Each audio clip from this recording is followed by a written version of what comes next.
Hello student, welcome to commerce by Harshita. तो जैसा कि बहुत सारे क्लास 12 के स्टूडेंट्स को ये कन्फ्यूज़न रहता है कि उन्हें फाइनेंशियल एनालिसिस पढ़ना है कि कंप्यूटराइज अकाउंटिंग पढ़ना है। तो देखा जाए तो फाइनेंशियल अकाउंटिंग थोड़ा टफ पड़ जाता है और आपका कंप्यूटराइज्ड अकाउंटिंग थोड़ा इजी पड़ जाता है। ठीक है, मतलब पार्ट ए में फाइनेंशियल अकाउंट एनालिसिस होता है और पार्ट बी में कंप्यूटराइज अकाउंटिंग होता है। तो दोनों में से कोई एक जो है अटेंड करना पड़ता है स्टूडेंट को। तो बहुत सारे बच्चे कंफ्यूज रहते हैं कि मैं कौन सा करूं कौन सा ना करूं, या मुझे कौन सा लेना चाहिए, कॉलेज में क्या पढ़ाया जाता है क्या नहीं पढ़ाया जाता है। ठीक है, तो आज मैं आपको इन दोनों के बीच का डिफरेंस बताऊंगी कि कंप्यूटराइज अकाउंटिंग अगर आप लेते हैं तो आपको क्या बेनिफिट मिलेंगे या क्या प्रॉब्लम्स फेस करनी पड़ेंगी, और अगर आप फाइनेंशियल एनालिसिस लेते हैं, पार्ट ए को चूज़ करते हैं, तो क्या क्या इश्यूज आपको फेस करने पड़ेंगे। ठीक है, तो आज आप ये वाला वीडियो देख लेंगे तो आपका कॉन्सेप्ट अच्छे से क्लियर हो जाएगा। अगर आप क्लास 12 के स्टूडेंट हैं तो आप ये डिसाइड कर पाएंगे कि हाँ, मुझे पार्ट ए अटेंड करना है या पार्ट बी अटेंड करना है। ठीक है, तो चलिए आज का वीडियो हम स्टार्ट करते हैं। तो अगर हम बात करें तो कंप्यूटराइज अकाउंटिंग हमारा थोड़ा इजी पड़ जाता है as compare to financial analysis. But problem ये है कि कंप्यूटराइज अकाउंटिंग नॉर्मली कॉलेज में या स्कूल में नहीं पढ़ाया जाता, फाइनेंशियल एनालिसिस पढ़ाया जाता है। ठीक है, तो कोई दिक्कत नहीं है अगर आपके स्कूल में या कॉलेज में कंप्यूटराइज अकाउंटिंग नहीं पढ़ाया जा रहा है, तो आप इस चैनल पे मैंने पूरी प्लेलिस्ट बना रखी है कंप्यूटराइज अकाउंटिंग सिस्टम की। आप उससे आराम से पढ़ सकते हैं, तैयार कर सकते हैं।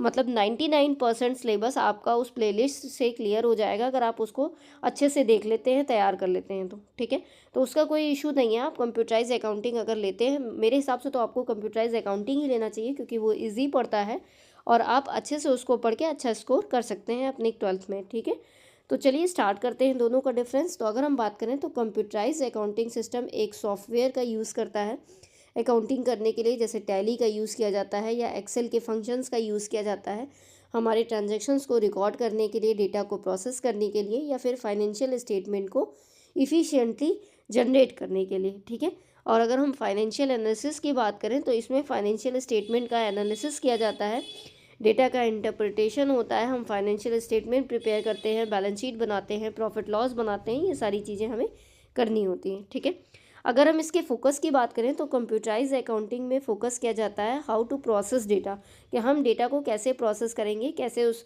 अपना इनपुट डालेंगे और कैसे हमें अपना आउटपुट मिलेगा। ठीक है, वो भी सॉफ्टवेयर के थ्रू। लेकिन अगर हम फाइनेंशियल एनालिसिस की बात करें तो ये फोकस करता है कि हम डेटा का मतलब कैसे निकालेंगे, मतलब कैसे उसको रेशियो में कैलकुलेट करेंगे, उसकी लिक्विडिटी को कैसे फाइंड आउट करेंगे, उसकी प्रॉफिटेबिलिटी को कैसे फाइंड आउट करेंगे, फॉर्मूले वगैरह लगा करके। ठीक है, अगर हम कंप्यूटराइज अकाउंटिंग सिस्टम की बात करें तो ये इजी होता है, जनरली मोर स्ट्रेट फॉरवर्ड होता है, यूज़र फ्रेंडली होता है। ठीक है, लेकिन अगर हम फाइनेंशियल एनालिसिस की बात करें तो ये थोड़ा ट्रिकी होता है, इसमें रेशियोज़ होते हैं, कैश फ्लो के क्वेश्चंस होते हैं, तो थोड़ा टफ पड़ जाता है। ठीक है, अगर हम कंप्यूटराइज अकाउंटिंग सिस्टम के ओवरव्यू की बात करें तो इसमें हम इलेक्ट्रॉनिक स्प्रेडशीट यानी एक्सेल की बात करते हैं, और इसी से हम अपने लोन शेड्यूल्स भी निकालते हैं, कंपाउंड इंटरेस्ट निकालते हैं, डेटा रिप्रेजेंटेशन करते हैं, कई सारी चीज़ें हम एक्सेल का यूज़ करके करते हैं। और अगर हम फाइनेंशियल एनालिसिस की बात करें तो इसमें हम रेशियो का यूज़ करते हैं, रेशियो के हेल्प से हम लिक्विडिटी फाइंड आउट करते हैं, सॉल्वेंसी फाइंड आउट करते हैं, एक्टिविटी या प्रॉफिटेबिलिटी को फाइंड आउट करते हैं, हम कैश फ्लो स्टेटमेंट बनाते हैं। तो ये सारी चीज़ें फाइनेंशियल एनालिसिस में आ जाती हैं। ठीक है, और अगर हम आगे देखते हैं तो प्रैक्टिकल टेक्नोलॉजी या एप्लीकेशन की बात करें तो यहाँ पे प्रैक्टिकल टेक्नोलॉजी यानी हम सॉफ्टवेयर का यूज़ करते हैं, प्रैक्टिकली चीज़ें करते हैं और अपने डेटाबेस में मैनेजमेंट करते हैं, मतलब अपने डेटाबेस को प्रैक्टिकली मैनेज करते हैं।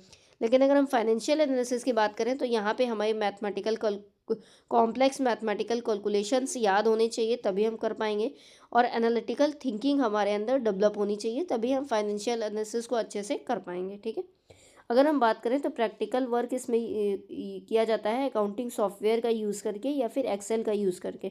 तो जैसे हमारा टैली एक कंप्यूटराइज अकाउंटिंग सॉफ्टवेयर है, तो टैली का यूज़ करके किया जाता है अकाउंटिंग, या फिर स्प्रेडशीट यानी एक्सेल का यूज़ किया जाता है, जिसे हम इलेक्ट्रॉनिक स्प्रेडशीट भी कहते हैं और हम उसको एक्सेल भी कहते हैं। ठीक है, या एमएस एक्सेल भी बोलते हैं, तीनों का मतलब सेम है।